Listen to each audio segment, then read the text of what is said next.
ব্যবসায়ীদের ধর্মঘট প্রত্যাহার হলেও চট্টগ্রামে এলপিজির বাজারে হাহাকার কাটেনি। সারা শহর খুঁজেও মিলছে না এলপিজি গ্যাস সিলিন্ডার।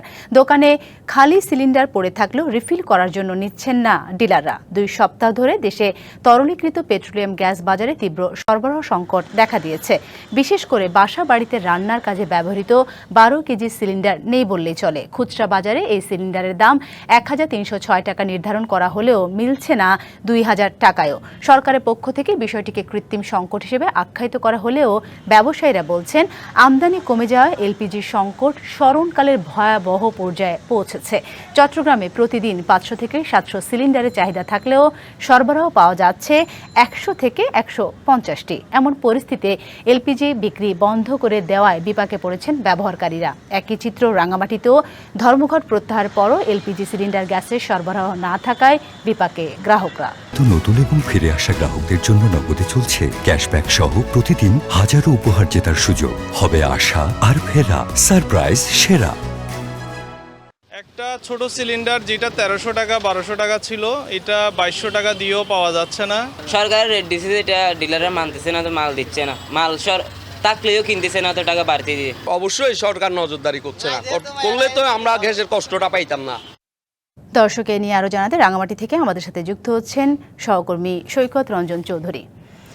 সৈকত, সকাল থেকেই তো এলপিজি বিক্রি বন্ধ ছিল এবং এতে ভয়াবহ বিপাকে পড়েছেন ব্যবহারকারীরা। ব্যবসায়ী সমবায় সমিতি তাদের কর্মসূচি প্রত্যাহার করার পর এখন সেখানকার পরিস্থিতি কেমন দেখতে পাচ্ছেন?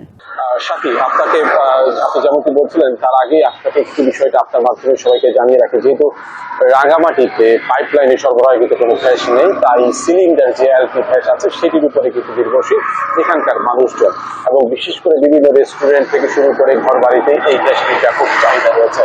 শুধুমাত্র আজকে বন্ধ রয়েছে, তার বিক্রয় বন্ধ রয়েছে শুধুমাত্র সেটির জন্য নয়, গেল শনিবার থেকে মূলত তীব্র গ্যাস সংকটে রয়েছে রাঙামাটিতে যারা গ্যাস ব্যবহার করে, যে সিলিন্ডার গ্যাস সেই যারা ব্যবহার করছেন তারা। আজকে মূলত যদি বা বন্ধ রয়েছে, যেটি বন্ধটির যে ঘোষণাটি দেওয়া হয়েছে, প্রত্যাহারের ঘোষণা দেওয়া হয়েছে, কিন্তু মাঠ পর্যায়ে সেই খবরটি এখনো পর্যন্ত পৌঁছায়নি।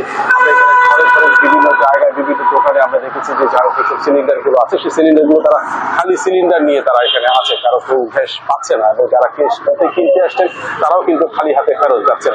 এখানে আরেকটি বিষয় বলে রাখা ভালো, তবে কিছু কিছু দোকানে দেখা যায় যে কিছু কিছু গ্যাসের সিলিন্ডার তারা রয়েছে এবং তারা ব্যাপক দাম, চড়া দামে সেগুলো বিক্রি করছে এবং সেগুলো বিক্রি করছে এবং একই সাথে যদি যেহেতু এখনো পর্যন্ত যে কর্মসূচি প্রত্যাহার করা হয়েছে সেটির ঘোষণা যেহেতু এখনো পর্যন্ত এখানকার মাঠ পর্যায়ে এখনো পর্যন্ত পৌঁছায়নি, তাই এখনো পর্যন্ত যে তীব্র সংকট রয়েছে সেই সংকটটি এখনো পর্যন্ত চলমান আছে।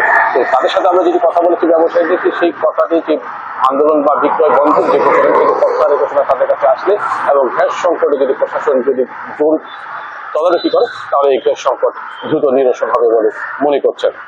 সাথী, সৈকত, আমরা তেমনটাই আশা করছি। অসংখ্য ধন্যবাদ আপনাকে।